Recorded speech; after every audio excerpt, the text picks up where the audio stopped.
Hello everyone, আজ আমি তোমাদের ডাবলএস কোয়েশ্চেন শেখাবো। তো তার আগে বলি, অনেকে কমেন্ট করে জানিয়েছে অনেকে নাকি বুঝতে পারছে না, খুব কম সংখ্যকই আছে। তো যারা বুঝতে পারছে না তারা হয়তো সম্পূর্ণ ভিডিওটা দেখে না, তারা জড়িয়ে জড়িয়ে দেখে, তারা কেটে কেটে দেখে। কেটে কেটে দেখলে বুঝতে পারবে না, ভিতরে কী আছে তারা বুঝতে পারবে না। বিস্তারিত দেখলে তারা বুঝতে পারবে। যাই হোক, আজ আমি তোমাদের ডাবলএস কোয়েশ্চেনটাই আলোচনা করছি। তো ডাবলএস কোয়েশ্চেনের আমি গঠনও লিখে দিচ্ছি, আর এর 3টা নিয়ম আছে। তো প্রথম নিয়মটা আমি বলে দিচ্ছি, দেখো। গঠন হচ্ছে ডাবলএইচ। তো ডাবলএইচ কি? যেসব শব্দ দিয়ে আমরা প্রশ্ন করি, হোয়াট WHAT, হোয়াট WH আছে, হু WH, হু, হুম, হুজ, হোয়ার, এগুলোকে বলে ডাবলএস কোয়েশ্চেন। তা হাউটাও WH এর মধ্যে পড়ে। এগুলো হচ্ছে ডাবলএস কোয়েশ্চেন। ডাবলএস কোয়েশ্চেন নিয়ম হচ্ছে, প্রথমে WH, AV মানে কি? AV মানে অক্সিলারি ভার্ব, অডিও ভিডিও না, অক্সিলারি ভার্ব। অক্সিলারি ভার্ব কি? অক্সিলারি ভার্ব হচ্ছে helping verb. Am, is, are, was, were, shall, will, have, has, had, do, does, did, সব এগুলো হেল্পিং ভার্ব। এটাই অক্সিলারি ভার্ব। ঠিক আছে? তো আর কি?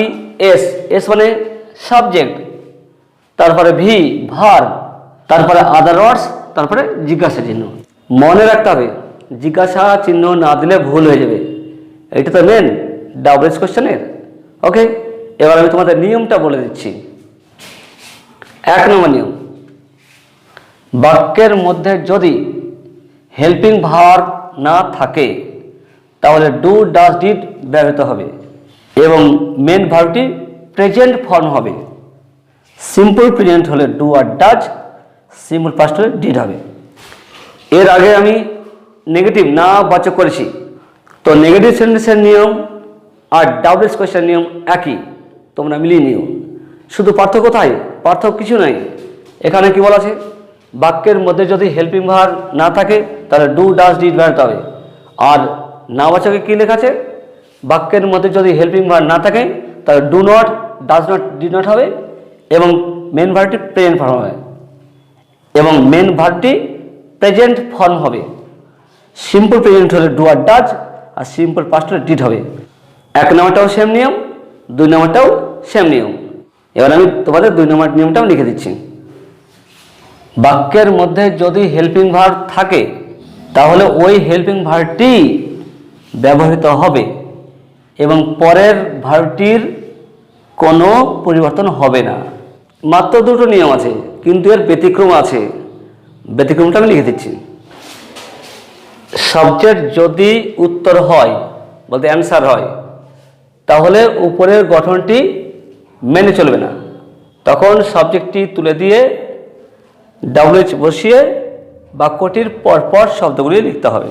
আমি উদাহরণ দিই, উদাহরণ না দিলে বুঝতে পারবে না। Ram eats rice in the morning. প্রশ্ন হোয়েন। তো হোয়েন মানে কি? কখন? হোয়েন মানে যখন হয়, যখন আমরা জয়নিং করব, কিন্তু প্রশ্ন করার সময় মানে হবে কখন। তো কখন দিয়ে প্রশ্ন করো। রাম ভাত খায়, বাংলাতে প্রশ্ন করো। রাম কখন ভাত খায়? অ্যান্সারটা কি? সকালে। রাম কখন খায়? সকালে। ইন দ্য মর্নিংটা উত্তরে, অ্যান্সার। তাহলে আমরা এই অ্যান্সারটা আমি বাদ দিয়ে দেবো। অ্যান্সারটা আমি বাদ দিয়ে দিলাম, এটা বাদ।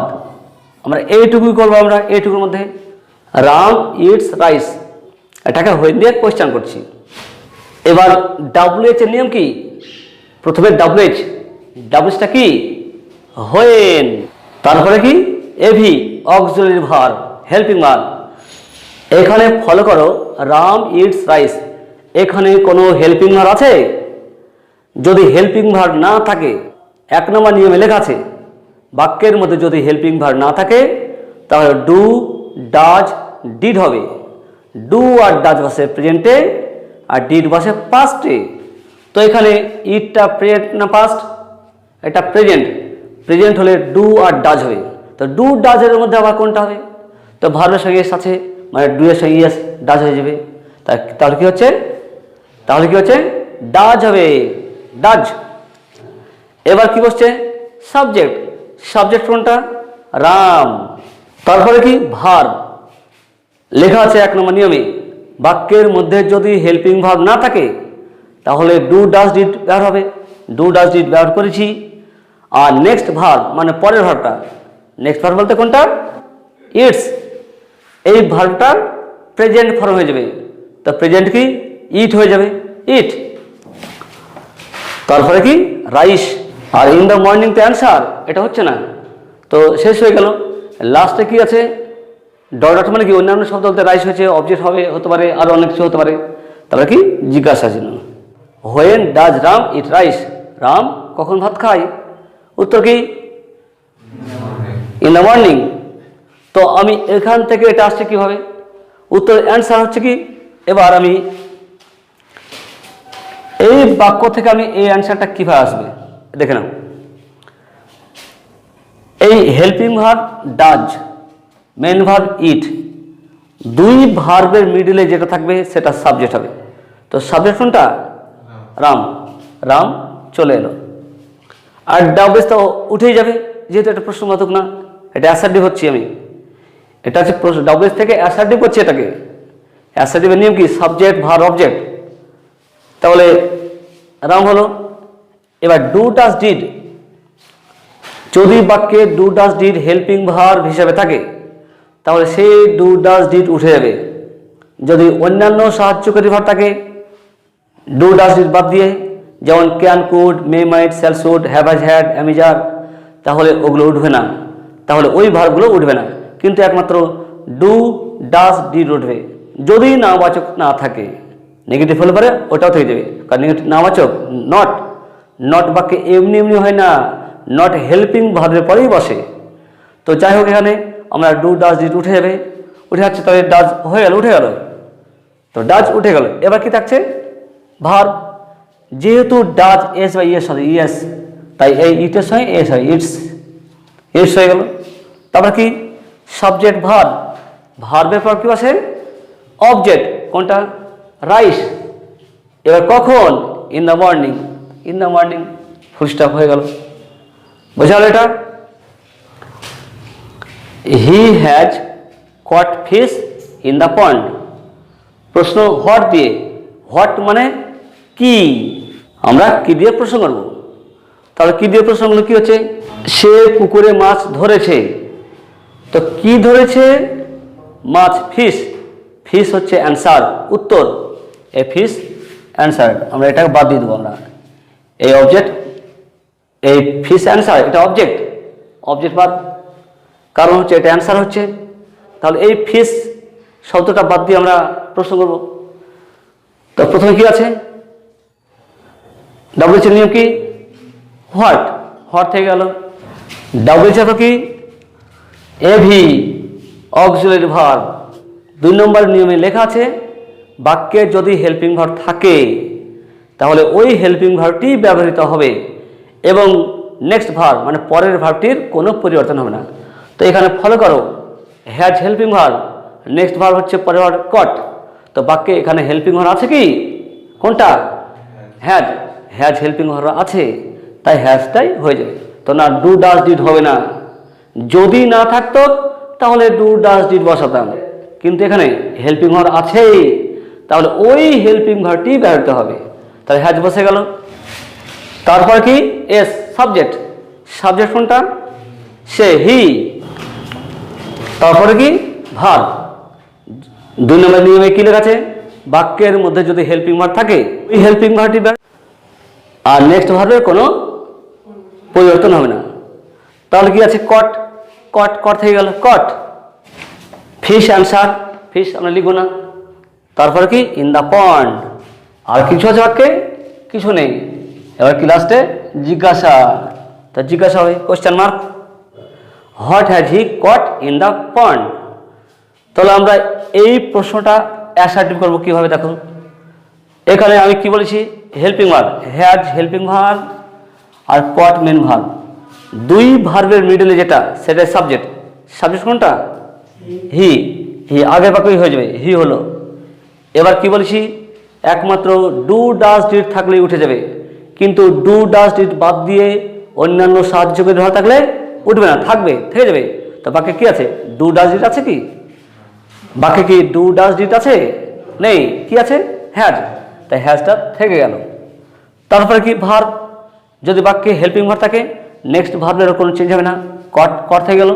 এবার হোয়াট দিয়ে যদি প্রশ্ন থাকে সাধারণত অবজেক্ট উত্তর হয়। কি ধরেছে? কি? ফিশ। ফিশ তো অবজেক্ট, তো অবজেক্ট কোথায় হয়? অবজেক্ট আছে ভার্বের পরে, সাবজেক্ট ভার্ব অবজেক্ট, তো অবজেক্ট ফিশ হয়ে গেল এখানে। এবার তারপরে কি আছে? ইন দ্য পয়েন্ট হয়ে গেল। এই হচ্ছে অ্যান্সার। এটা কোশ্চেন, এটা অ্যান্সার। বোঝা গেল? আই ওয়াজ হেল্পিং দেম, আমি তাদেরকে সাহায্য করছিলাম বা করিতেছিলাম। হোম মানে কি? কাকে বা কাদেরকে? তো কাকে সাহায্য করছিলেন বা কাদেরকে? তাদেরকে। অ্যান্সার কি? তাদেরকে। তো দেমটা অ্যান্সার, দেম, দেম হবে না। তাহলে ডাব্লিউএইচ এর নিয়ম কি? প্রথমে ডাব্লিউএইচ নিয়ম হচ্ছে ডাব্লিউএইচ বসছে, ডাব্লিউএইচটা কি? হোম হলো। তারপর কি হবে? Helping verb. বাক্যে হেল্পিং ভার্ব আছে কোনটা? ওয়াজ। হেল্পিং ভার্ব থাকলে ওইটাই বসিয়ে দেবো, ওয়াজ। আমি এটা কিন্তু প্রথমে ভুল করছি, তোমরা দেখে নাও কিভাবে ভুল করছি।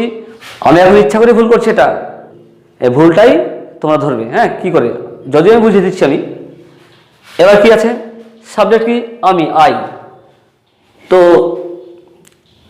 যদি প্রশ্ন করি আমি কাকে সাহায্য করছিলাম, নিজে নিজে প্রশ্ন করা হয় আমি কাকে করছিলাম? আমি করছিলাম আমি জানি, তুমি জানো নাকি? এভাবে হয় না। আমার বাড়ি কোথায়? আমার বাড়ি কোথায় হয়? আমার বাড়ি কোথায় কে জানে? তুমি জানো না? আমি জানো, আমি জানি। যদি বলে ভাই ভাই আমার নাম কি? আমার নাম কি? আমার নাম হয় কি? তোমার নাম কি? নিজে নিজে প্রশ্ন হয় না, ঠিক আছে?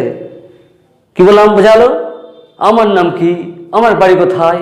আমার বাবার নাম কি? আরে আমার বাবার নাম আমি জানি, আমি কোথা থেকে আমি জানি, তুমি জানো না। তাই নিজে নিজে প্রশ্ন করা হয় না। তাই ফার্স্ট পারসন থাকলে সেকেন্ড পারসন হয়ে যাবে। আমার নাম কি, এটাকে কি বলবো? তোমার নাম কি? আমি কোথায় বাস করি, কি বলবো? তুমি কোথায় বাস করো, ঠিক আছে? তো আমি থাকলে কি হবে? তুমি, ইউ। যদি ইউ লিখি, আচ্ছা ইউ হলো সাবজেক্ট, আমিটা ইউ, কিন্তু ইউ থাকলে অজ হবে। ইউ থাকলে কি হবে? ওয়ার হবে, ওয়ার কোথাও আসে? সেকেন্ড পারসন না প্লুরাল? তো অজের জোড়া কি? অজ ওয়ার বসে কোথায়? সেকেন্ড পারসন বা প্লুরাল। তো তুমি, ইউ, সেকেন্ড পারসন আছে তো, তাহলে অজ না কি হবে? ওয়ার হবে। বুঝা গেল? এবার কি? ডাব্লিউএইচ হলো অক্সিলারি ভার্ব, সাবজেক্ট হয়েছে। এবার ভার্ব, বাক্যে যদি হেল্পিং ভার্ব থাকে তাহলে নেক্সট ভার্বের কোনো পরিবর্তন হবে না। কি আছে? হেল্পিংই থাকবে, আর কিছু নেই বাক্যটায়। দেম তো উত্তর, কাকে? তাদেরকে, দেম। তাই তারপরে কি? জিজ্ঞাসা, কোশ্চেন মার্ক। এবার আগের আনসারটা কীভাবে আসবে? অ্যাসার্টিভটা ওয়ার আর হেল্পিং দুটো হচ্ছে ভার্ব। তার দুই ভার্বের মিডলে কোনটা? ইউ আছে, ইউ সাবজেক্ট। তো এটা প্রশ্ন ছিল। এবার আমি, উত্তর কি? তোমার নাম কি? কি বলবে? যদি বলি তোমার নাম কি, উত্তর বলবে আমার নাম অমুক, নাকি আমার নাম এক্স, আমার নাম মিস্টার এক্স, এইসব। তারপরে তুমি কোথায় থাকো? আমি দিল্লিতে থাকি।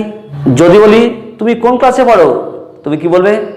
আমি ক্লাস 10-এ পড়ি, তাই না? তো তুমি, আমি, তার প্রশ্ন করার সময় তুমি হয়ে যাচ্ছে, আর অ্যান্সারে আমি হয়ে যাবে। আর আমি থাকলে তুমি, তুমি থাকলে আমি, এটা উল্টো হয়ে চেঞ্জ হয়ে যাবে। তো তাহলে কি হচ্ছে এখানে? ইউ, তা কি হলো? আই হলো। এবার দেখো, যদি ডু ডাজ ডিড থাকে তাহলে উঠে যাবে, অন্যান্য সাহায্যকারী ভার্ব থাকলে উঠবে না। তো কি আছে এখানে? ওয়ার। তো ওয়ার তো বসে সেকেন্ড পারসন বা প্লুরাল, তো আমি তো আছে এখানে, তো সেকেন্ড পারসন না প্লুরাল না, তাই অজ হবে, আই অজ। আর নেক্সট ভার্বের কোনো চেঞ্জ হবে না, হেল্পিং। কাদেরকে? তাদেরকে, object them. He can't maintain his family because of his poverty, সে তার দারিদ্রতার জন্য তার পরিবারকে মেনটেন করতে পারে না। তো কেন দিয়ে প্রশ্ন, কেন মেনটেন করতে পারে না? উত্তর কি? দারিদ্রতার কারণে। এইটা হচ্ছে অ্যান্সার। এটা হবে না। তো প্রথমে কি হচ্ছে? ডাব্লিশ। ডাব্লিশটা কি? হয়। হয় থেকে গেল। ডাব্লিশের পর হেল্পিং ভার্ব। এ বাক্যে হেল্পিং ভার্ব আছে কোনটা? ক্যান। ক্যান হেল্পিং ভার্ব, তো ক্যান থেকে গেল। এবার কি? সাবজেক্ট। সাবজেক্ট কোনটা? হি। নট আছে। নট আমরা সাধারণত বসাবো সাবজেক্ট যদি প্রোনাউন হিসাবে ব্যবহার করা হয় তো নট আমরা সাবজেক্টের পরে হবে, আর নাউন হলে সাবজেক্টটা আগে হবে। হিটা প্রোনাউন, তাই নট পরে হবে, প্রোনাউন পরে। এভাবে মনে রাখবে। তাহলে হয় ক্যান হি নট। বাক্যে হেল্পিং ভার্ব থাকলে নেক্সট ভার্বের কোনো চেঞ্জ হবে না, মেনটেনই থাকছে। His family question mark. হয় can he not maintain his family. Inadequate rainfall. Inadequate মানে অপর্যাপ্ত, রেনফল বৃষ্টিপাত, অপর্যাপ্ত বৃষ্টিপাত, এটা একটা বাক্য। Full stop. Cholera broke out, cholera ছড়িয়ে পড়েছিল। এখানে দুটো বাক্য, একটা অ্যান্সার পার্ট, একটা কোশ্চেন পার্ট। তো আমরা প্রশ্ন করবো কোথা থেকে? কোশ্চেন পার্ট থেকে। অ্যান্সার পার্ট কী হবে? বাদ দিয়ে দেবো। তো প্রশ্ন করো, ইনঅডিকুয়েট রেনফল অপর্যাপ্ত বৃষ্টিপাত, কলেরা ব্রোক আউট কলেরা ছড়িয়ে পড়েছিল। তো কেন দিয়ে প্রশ্ন করো। কেন? আমি যদি বলি কেন অপর্যাপ্ত বৃষ্টিপাত, তার উত্তর আছে? নেই। যদি বলি কেন কলেরা ছড়িয়ে পড়েছিল, কেন ছড়িয়ে পড়েছিল? অপর্যাপ্ত রেনফল বৃষ্টিপাত, অপর্যাপ্ত রেনফলের জন্যই কলেরা ছড়িয়ে পড়েছিল। তো উত্তরটা কি? অপর্যাপ্ত বৃষ্টিপাত, এটা অ্যান্সার। তো আমরা এই অ্যান্সারটা আমরা লিখবো না। তা এইখান থেকে আমরা প্রশ্ন, এটা থেকে কি কেন কলেরা ছড়িয়ে পড়েছিল আমরা বলতে পারি না। কেন অপর্যাপ্ত বৃষ্টিপাত, তার অ্যান্সারটা দেওয়া নেই, আছে কি? কিন্তু এটার অ্যান্সার আছে, কেন কলেরা ছড়িয়ে পড়েছিল, তার উত্তর হচ্ছে কি? অপর্যাপ্ত বৃষ্টিপাত। তাহলে আমরা এই বাক্য, সেকেন্ড বাক্য থেকে আমরা প্রশ্ন করব। তাই প্রশ্ন করার নিয়ম কি? প্রথমে কি বসছে? ডাবল-এইচ হয়। ডাবল-এইচের পর এভি অক্সিলারি ভার্ব। এখানে কোনো অক্সিলারি ভার্ব আছে? এখানে কোনো হেল্পিং ভার্ব আছে? যদি না থাকে, এক নম্বর নিয়মে লেখা আছে ডু ডাজ ডিড ব্যবহৃত হবে। যেহেতু ব্রোক পাস্ট ফর্ম, তা কি হবে? ডিড। এবার কি? সাবজেক্ট। Subject cholera. এবার কি? ভার্ব। এই ভার্ব হবে ডাবল-এইচ helping verb, subject, verb. Do does did থাকলে ভার্বটা কোন ফর্ম হয়? প্রেজেন্ট ফর্ম হয়, প্রেজেন্ট। তো ব্রোক তো পাস্ট, তার প্রেজেন্ট কি? ব্রেক। Break, broke, broken. তাহলে কি হবে? Break out. Question mark. Why did cholera break out? বোঝা গেল? His name is Kalu. His name is mister Kalu. What মানে কি? তো তার নাম কি? তো তার নাম কি? Mister Kalu. Mister Kalu answer, এটা হবে না। তো প্রথমে কি হচ্ছে? ডাবল-এইচ। হোয়াট হলো? ডাবল-এইচ এর পর কি আছে? Helping verb. এই বাক্যে ইজটা কিন্তু হেল্পিং ভার্ব নয়, এটা মেন ভার্ব।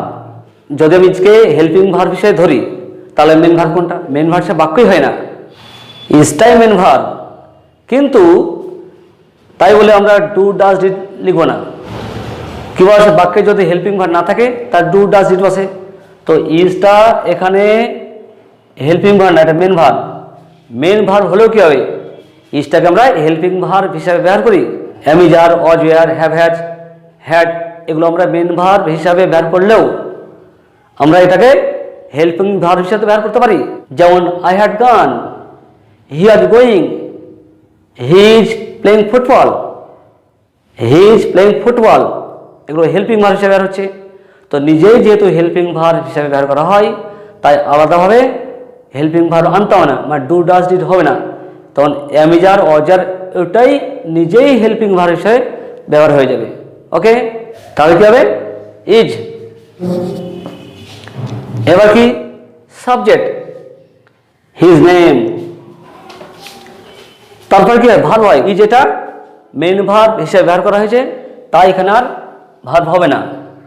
তারপর কি মিস্টার কালো অ্যান্সার, এটা হবে না। এবার কি থাকছে question mark. What is his name, তার নাম কি। The price of rice is increasing day by day. Price দাম, চালের দাম দিনে দিনে বৃদ্ধি পাচ্ছে। কি বৃদ্ধি পাচ্ছে, চালের দাম। অ্যান্সার কি এই চালের দাম, এটা উত্তর। তো ডাব্লিউএইচ এর নিয়ম কি, প্রথমে ডাব্লিউএইচটা কি হোয়াট, তারপরে কি হেল্পিং ভার্ব, বাক্যে হেল্পিং ভার্ব আছে কোনটা আছে, ইজ, ইজ থেকে গেল।